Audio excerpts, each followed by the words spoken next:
નમસ્કાર. દિવસભરના તાજા સમાચારોમાં તમારું સ્વાગત છે. તમારી સાથે હું છું પિનલગીરી ગોસ્વામી. સમાચારો વિસ્તારથી જાણીએ એ પહેલા મહત્વના સમાચારો ઉપર એક નજર. મિત્રો, દિલ્હીથી સૌથી મોટા સમાચાર સામે આવી રહ્યા છે. દિલ્હીમાં ફરી ગુંજ્યું છે ગુજરાત સર્વશ્રેષ્ઠ ટેબ્લોનું મળ્યું છે બહુમાન. ત્યારે આગળ મિત્રો વાત થશે અજીત પવારનું અવસાન અકસ્માત છે, ષડયંત્ર નથી. આગળ વાત થશે ગીરના જંગલમાં મુખ્યમંત્રી વહેલી સવારે માણી હતી સફારી, સાવજ જોઈને થઈ ગયા છે ખુશ. આગળ વાત થશે પીએમ અને સીએમ વિરુદ્ધ ટિપ્પણી કરનાર અંતે ઝડપાઈ ગયો છે. ત્યારે વાત થશે ઇન્ડિયા અને અમેરિકાની બંને વચ્ચે થઈ શકે છે મોટી ડીલ. આગળ વાત થશે મિત્રો પાલતુ કૂતરા દ્વારા કરાવ્યો હતો હુમલો, 31 જાન્યુઆરીએ સજા ફટકારવામાં આવશે. ત્યારે વાત થશે ચાંદખેડા દુષ્કર્મ કેસની આરોપીને 14 વર્ષની જેલની સજા ફટકારવામાં આવી છે. આગળ વાત થશે ચીનના અત્યાચાર ઉજાગર કરનારને અમેરિકાની શરણ જોવા મળી છે. હવે મિત્રો સમાચારો વિસ્તારથી. અમેરિકાની ઇમિગ્રેશન અદાલતે ચીની નાગરિક ગુઆન હેંગને શરણ આપી છે. ગુઆને ચીનના શિનજિયાંગ પ્રાંતમાં ઉઈગર મુસ્લિમો પર થતા અત્યાચારના વિડીયો જાહેર કરીને વિશ્વનું ધ્યાન ખેંચ્યું છે. ગુઆને ગેરકાયદેસર રીતે અમેરિકામાં પ્રવેશ કર્યો હતો, પરંતુ કોર્ટે સ્વીકાર્યું કે તે ચીન પરત જશે તો તેનું ઉત્પીડિતન થઈ શકે છે. માનવ અધિકારના પક્ષમાં લેવાયેલા આંતરરાષ્ટ્રીય નિર્ણયની અત્યારે ભારે ચર્ચાઓ પણ થઈ રહી છે. અન્ય મહત્વના સમાચારની વાત કરીએ તો ચાંદખેડા દુષ્કર્મ કેસ આરોપીને 14 વર્ષની સજા ફટકારવામાં આવી છે. ગાંધીનગરની કોર્ટે ચાંદખેડા વિસ્તારમાં બનેલી દુષ્કર્મની ઘટનામાં આરોપી રમેશ પ્રજાપતિને કસૂરવાર ઠેરવીને 14 વર્ષની સખત કેદની સજા ફટકારી છે. આ કેસમાં સરકારી વકીલની દલીલો અને પુરાવાઓને ગ્રાહ્ય રાખીને કોર્ટે આરોપી વિરુદ્ધ કડક વલણ અપનાવ્યું છે. જેલની સજા ઉપરાંત કોર્ટે આરોપીને દંડ પણ ફટકાર્યો છે. જો દંડ ન ભરે તો વધુ સજા ભોગવવી પડશે. અન્ય મહત્વના સમાચારની વાત કરીએ તો પાલતુ કૂતરા દ્વારા કરાવ્યો હુમલો, 31 જાન્યુઆરીએ સજા. દિલ્હીની સાકેત કોર્ટે વર્ષ 2020ના એક કિસ્સામાં મહિલા માલિક રજની સિંહને દોષિત જાહેર કર્યો છે. આરોપીએ બાકી પગાર માંગવા આવેલી પૂર્વ મહિલા અધિકારી પર પાલતુ કૂતરા દ્વારા હુમલો કરાવ્યો, જેનાથી પીડિતાની ગરદન અને ચહેરા ઉપર ઈજાઓ થઈ. કોર્ટે આ કૃત્યને બિન ઇરાદાપૂર્વક હત્યાના પ્રયાસ તરીકે ગણાવ્યું છે. આ મામલે સજાની જાહેરાત 31 જાન્યુઆરી કરવામાં આવશે.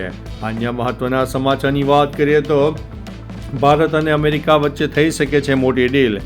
ભારતને આંતરરાષ્ટ્રીય વ્યાપાર ક્ષેત્રે મોટી સફળતા મળવાની પ્રબળ શક્યતા છે.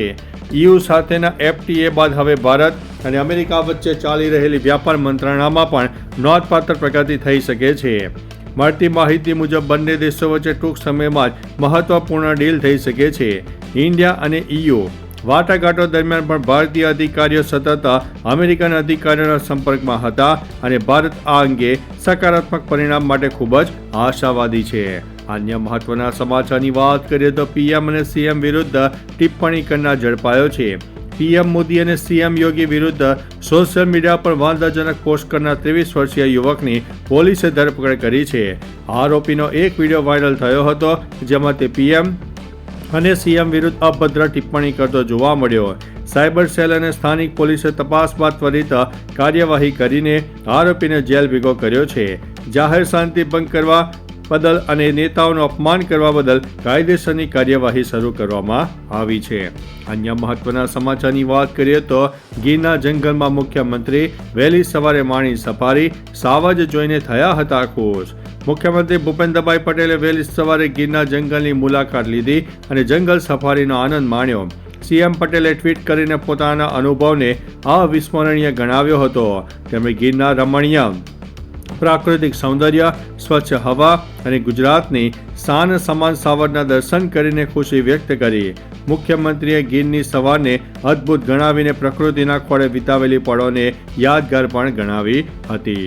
અન્ય મહત્વના સમાચારની વાત કરીએ તો અજીત પવારનું અવસાન અકસ્માત છે, ષડયંત્ર નથી. અજીત પવારના અવસાન પર શરદ પવારે શ્રદ્ધાંજલિ આપતા સ્પષ્ટ કર્યું છે કે આ માત્ર એક અકસ્માત છે, કોઈ ષડયંત્ર નથી. શરદ પવારે આ મુદ્દે રાજકારણ ન કરવાની વિનંતી કરી છે. તેમણે કહ્યું છે કે અજીત પવારના જવાથી મહારાષ્ટ્રને ન પૂરી શકાય તેવી ખોટ પડી છે. બારામતી વિમાન દુર્ઘટનામાં 5 લોકોના મોત થયા છે. શોકમાં પુણેના વેપારીએ બંધ પાડ્યો છે. વહેલી સવારે 11 કલાકે તેમના અંતિમ સંસ્કાર કરવામાં આવ્યા હતા. અન્ય મહત્વના સમાચારની વાત કરીએ તો દિલ્હીમાં ફરીથી ગુંજ્યું છે ગુજરાત, સર્વશ્રેષ્ઠ ટેબ્લોનું મળ્યું છે બહુમાન. નવી દિલ્હીના કર્તવ્ય પથ પર યોજાયેલી 77માં પ્રજાસત્તાક પરેડમાં ગુજરાતે એક ઐતિહાસિક સિદ્ધિ હાંસલ કરી છે. મુખ્યમંત્રી ભૂપેન્દ્રભાઈ પટેલે ટ્વીટ કરીને માહિતી આપી છે કે ગુજરાતના ટેબ્લોને સતત ચોથા વર્ષે પણ પોપ્યુલર ચોઇસ એવોર્ડ કેટેગરીમાં પહેલો નંબર મળ્યો છે.